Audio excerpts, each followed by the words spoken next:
Chapter 3. Then what advantage does the Jew have? Or what is the profit of circumcision?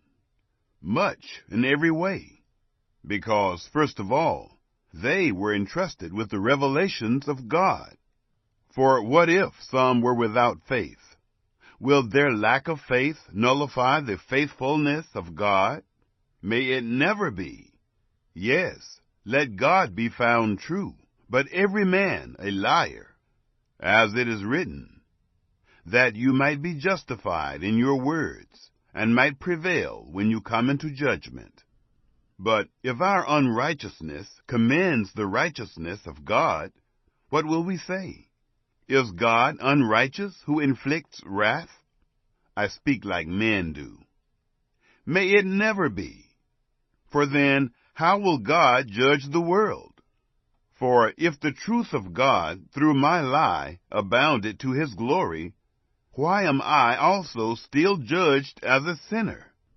Why not, as we are slanderously reported, and as some affirm that we say, let's do evil, that good may come? Those who say so are justly condemned. What then? Are we better than they? No, in no way. For we previously warned both Jews and Greeks that they are all under sin, as it is written, there is no one righteous, no, not one. There is no one who understands. There is no one who seeks after God. They have all turned away. They have together become unprofitable. There is no one who does good. No, not so much as one. Their throat is an open tomb. With their tongues they have used deceit. The poison of vipers is under their lips. Their mouth is full of cursing and bitterness. Their feet are swift to shed blood. Destruction and misery are in their ways. The way of peace they haven't known. There is no fear of God before their eyes.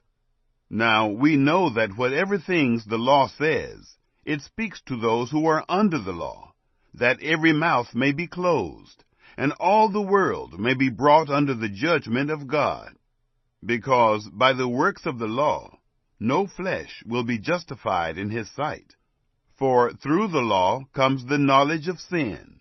But now, apart from the law, a righteousness of God has been revealed, being testified by the law and the prophets, even the righteousness of God through faith in Jesus Christ, to all and on all those who believe.